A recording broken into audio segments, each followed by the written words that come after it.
Audio Jungle.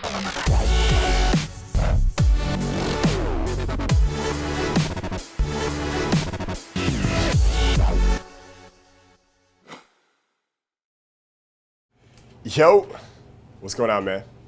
Jason Capital here, America's Honest Dating Coach. Welcome to day 33. And we are talking about the granddaddy of them all. Granddaddy of them all when it comes to power influence. The secret assassin of power influence. It's called commitment and consistency. All right? And in our company, we just refer to it as CC because it's easier. Commitment and consistency. So, when I was writing this section, I was kind of compiling all the research data and notes and everything I've been compiling for years now. It was around the time of the Super Bowl, right? It's about last month when I got to this module. Now, what's interesting about the Super Bowl is that research continues to find that people are much more confident about their team's chances after they place down the bet than before. Okay, people are ridiculously more confident about their team's chances of winning the second after. It happens immediately. The second after they lay down a bet for that team. Why is that? Right? Why is that? Okay, it's the principle of commitment and consistency. Nothing changed about the game, nothing changed about the teams, but in the mind of the bettor, the prospects of them winning improve dramatically because of commitment and consistency. All right, commitment and consistency means that if we commit to something, all right, we are going to stay consistent, with that commitment. Okay, we're going to stay consistent with that commitment. And what we mean by that is that if I tell you that I'm going to do something for you on Friday, right, and you follow up a couple days after and you're like, hey man, looking forward to Friday, I'll see you then, I've committed to it, right? It's like a social contract that holds you in place. So it's not even about desire. It's not even that I want to meet you on Friday. Maybe I don't even want to do it, but I said I was going to do it, and we as human beings do not like to break our word, right? For hardwired reasons and for social reasons, we understand, we've been trained from a young age. Everyone here has heard it from a young age. Like, if you don't keep your fucking word, what the fuck are you worth, right? Man is only as strong as his word, right? If you know someone who, anyone here know someone who's like pathological and is like, their word means nothing? Okay, how much value do you place on that person? Can you count on them for anything? Right, they're really low value people, man. So commitment and consistency. Okay, so what happens with the bettors, of course, is that they lay down a bet for the team. Okay, and because they made a commitment, they want to stay consistent with it. So they've literally, like, I made a bet on that team, so now, like, yeah, I'm gonna force myself to even be more consistent, even more excited about that team's chances. Okay, so and the act, what's most important, and we're gonna get deep into techniques in a second, but what's most important about this is that they physically committed to it. They did it actively. It was an active commitment. It wasn't the passive one. It wasn't someone telling you be there at 10 and you're going, which is passive, right? They actively went to make this commitment.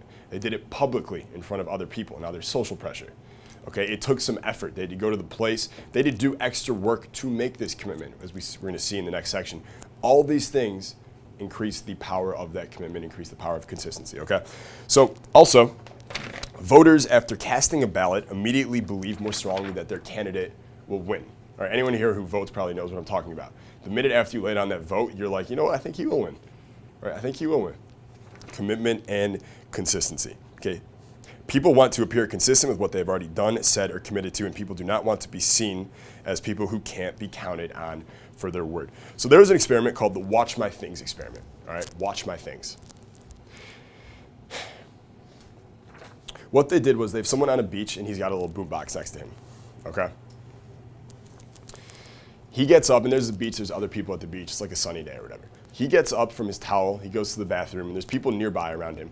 And he's gone for a couple minutes, and after a couple minutes, he still hasn't returned, but some guy runs up to the towel, picks up the boombox, and sprints away, all right, in front of all these other bystanders. 4 out of 20 people stopped the burglar. Okay, 4 out of 20 stood up and said, hey, you're taking that guy's whatever, like, what the fuck are you doing kind of thing. So, like, that was 1, 4 out of 20.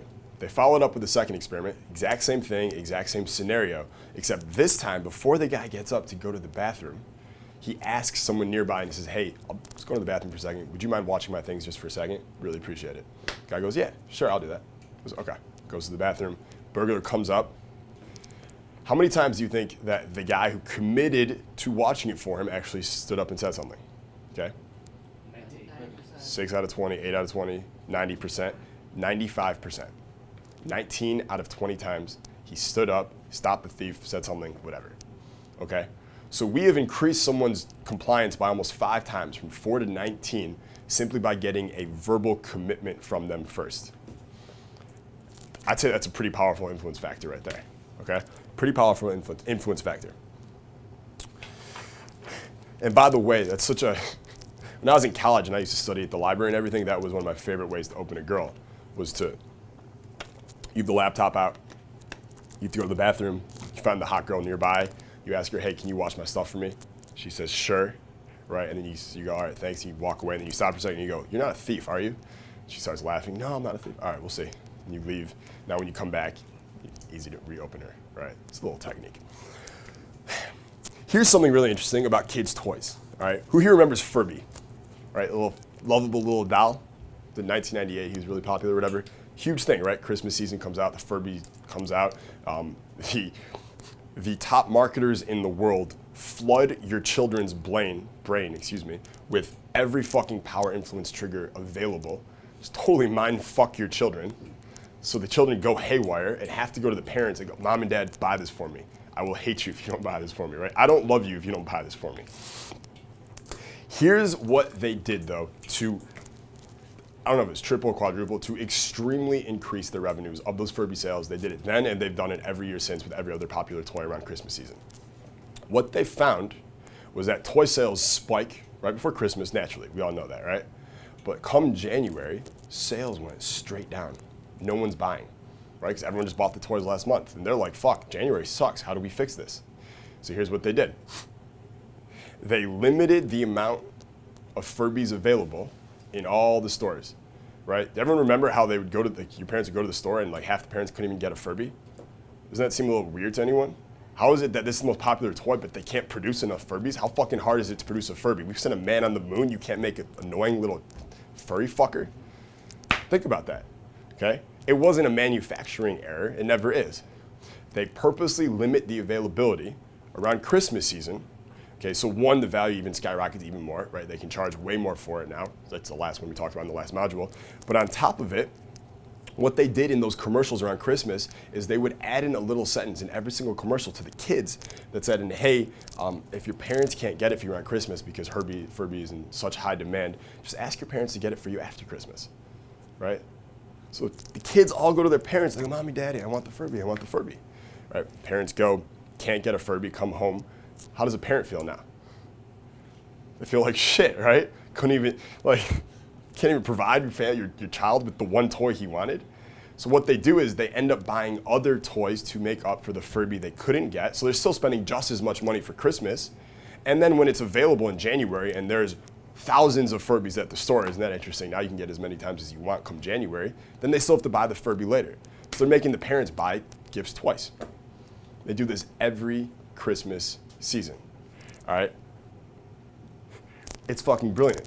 And the reason commitment and consistency is used here is when the kids go, Mommy, Daddy, will you at least get it for me? Like, will you promise to get it for me even if you can't get it for Christmas? Parent says, yeah, of course I'll get it for you, right? Now they've committed. Right? Now they've committed. Kids are the best at commitment and consistency. They don't really care. They're not going to use scarcity on anyone. They're not going to use exclusivity or social proof. They don't know that stuff. They're not there yet. But they will most certainly use commitment and consistency on you. Mommy, Daddy, but you said. Okay, but you said. Their form of power is guilt and commitment and consistency. Right? But you said. That's their only influence tactic, and they use it over and over, and it works damn fucking well. All right, damn fucking well. Now, as a man, right, you don't want to go to a girl and be like, but you said you blow me tonight, right? Like, it's not very attractive, okay? So as a man, it is your responsibility to become a real power influencer and use all of these in the most attractive way possible, right? But if you're a 9-year-old kid on Team Capital, dude, go for it. Have fun, my man, okay? have fun. Another interesting fact, just to add on about commitment and consistency, another research study found that jurors do not change their opinion in a hung jury with public voting. Okay, so they change their opinion in secret balloting. So what that means is that if you guys know that juries sometimes they're public, where it's 12 people in a room and they can vote publicly in the room what everyone says, right? Or they can do it in secret balloting where they write it down and they turn it in. Okay, if it's a hung jury, there's other stuff that will happen. Well, they'll have them re-vote later. If they do it publicly, like here, and then they re-vote it later, people do not change their opinion. They're afraid to, right? Because no one wants to be seen as wishy-washy. Okay, so they won't change their opinion. But if it's a secret ballot the first time, when it comes to voting second time, and it doesn't matter if it's public or secret the second time because no one knows what they voted at first, they'll change their opinion based on whatever they want. Okay, that's just something interesting that you, again, talked yesterday, some stuff about court. I think the moral of the story is you never want to go to court because people are fucking retarded. So it works, one, because people don't like to appear inconsistent, right? People don't want to appear inconsistent. That's what we know, right? So that's why, me personally, and you can steal this line if you want, I'll just come up with a new one that I'll use myself, but I always like to say that I reserve the right to adjust my opinion at any given moment, right? I reserve the right to adjust my opinion at any given moment. I don't want to be boxed in by anyone, right? I don't want to have to fall prey to the commitment and consistency bias. So instead, I'm just like, you know what? I reserve the right to change my opinion at any moment. Therefore, fuck you, right? Can't box me in now. But think about this, right? Here's the real reason it works. If someone can get you to go on record as saying something or take a stand in favor of something or make any kind of resounding commitment, they've now set the stage for you to be true to that commitment, even if the ensuing behaviors aren't your desired behavior, okay? Even if it's not your desired behavior. So if they've gotten you to make a commitment, a standing commitment, okay? They've now set the stage for you to be true to that commitment, even if it's not what you want to do. Okay, so desire versus commitment. There's these things here. It's not just power influence is not just about creating intense desire in people. There's way more than that because, you know, mommy and daddy didn't want to buy the Furby. It's not like they have a strong desire to buy the Furby, but they committed to it. So in that situation, they have to ask themselves, what's more important? Being known as a person who's not true to their word, or sucking it up and doing something you said you do, right? That's kind of the decision. That's the moral decision that people put on you when they use commitment and consistency. That's the one you're gonna be putting on other people, all right? So here's just one final story about how I've used this with girls, okay? This was the first time I recognized this. So you guys might not know this, but when I moved to LA, it was 2012, I think. And back then, when I was like deep into game and I wanted to meet a different girl every night. I don't have to sleep with a different girl every night, but I wanted to meet girl after girl after girl and practice and practice and practice. I had monologues memorized of game, okay? Monologues. I mean, like, I could go an hour straight with like the most perfect game. You see all these triggers here, all embedded into it every which way possible. From hello to we just had sex, goodbye. Okay, from hello to goodbye. I had the whole thing memorized. And I had multiple ways to do it. Oh, she's this kind of girl, she gets this monologue. This kind of girl gets this kind of monologue. All right, it's fucking crazy, okay? Fucking crazy. It always started with, the opening line was always like, you're not a bullshitter, are you? Right, that was the opening line, you're not a bullshitter, are you? What do you mean? Well, look at all these people here. And immediately I turned side by side with her. So now it's us versus them, right? We're looking at the world together, talking about how they're all bullshitters and we're fucking honest and open people, right? So immediately I set that us versus them. And then it'd go from there. That was one of them. Another one was she'd tell me her name and I tell her that. She tells me her name's Ashley, I'd be like, you know, your parents were wrong, you do not look like an Ashley. Right, and then I'd rename her, and the rest of the night I'm calling her by that name. So now I own her, right? She's like my little dog. Come here, puppy, come here. Okay, so I had all kinds of crazy game. One of my favorite monologues, and by the way, what's funny is I probably used them. I probably spent, I don't know how many hours memorizing them. I probably used them twice, literally. The rest of the time you think you're gonna use them, then you go out and you realize you don't need them at all, right? It was just like, I just liked knowing that they were there. I did use them a couple times. The first time I used it, I was just I was like shocked at how well it worked. It was just too easy. It was like, I didn't even have to be there. She was just having sex with the monologue, right? It wasn't me, it was just the monologue that hurt me. That just hurt me inside, okay? But the way I did this one and I used commitment and consistency, the first time I discovered it was, I took this girl, I went to the Abbey. It's the first and only time I've ever been there, which is the most popular gay bar in West Hollywood, California, okay? And it is like a gay bar, right? It's like the gay of the gay bars. I meet like one of the only straight girls there and we start talking and I'm doing this monologue thing on her. It's my first time testing out this new monologue I have. right? And monologue, I mean, I don't just talk straight, but it's like, it looks like an infographic in the brain, right? I say this thing, and then how does she respond? Yes or no? Yes, all right, great, we go here. Yes or no? All right, great, we go here. And it's just like, that's literally how it works, okay? It's dynamic and responsive, okay? But we get to the point where I'm like, it's time, we've been making out, it's time to like take her home. And she mentioned before, she lives fucking Pasadena, I live in Santa Monica. It's like a long drive, the logistics aren't good. But I give her this whole speech, like a 30-second, 45-second speech about how people are always stuck in their little comfort zones, and that's why they're not successful, and that's why they're not happy. And I literally just make it seem like the comfort zone is the worst thing in the world, right? And people who just like don't just say yes to adventure sometimes and just fucking go with what they feel, and they're always so like scheduled and rigid. Like, it's terrible. Like, how are you wasting your life like that? Like, it's terrible. Don't you agree? She's like, yeah, I hate that. What did I just get her to agree to?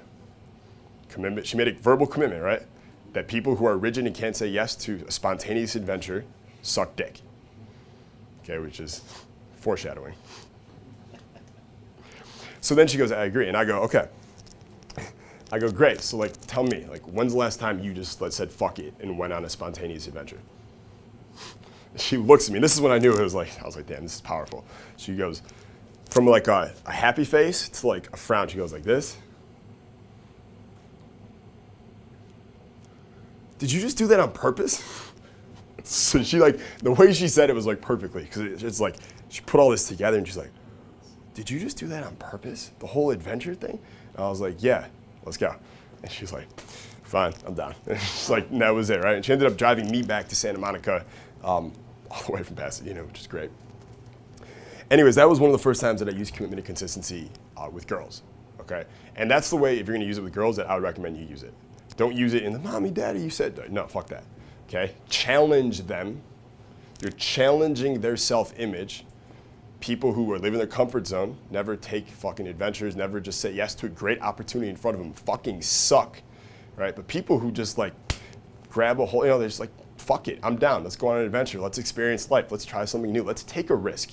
Life's too short, fuck it. Those people are awesome.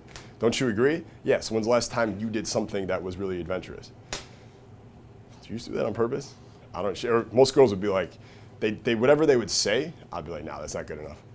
No, that's not good enough. Let's go. I got an idea, right? I have an idea. Let's go. So that's how I use commitment and consistency in terms of seduction. So that'll wrap up this section. I'll see you tomorrow. We're going to talk about all the different techniques, more techniques for commitment and consistency.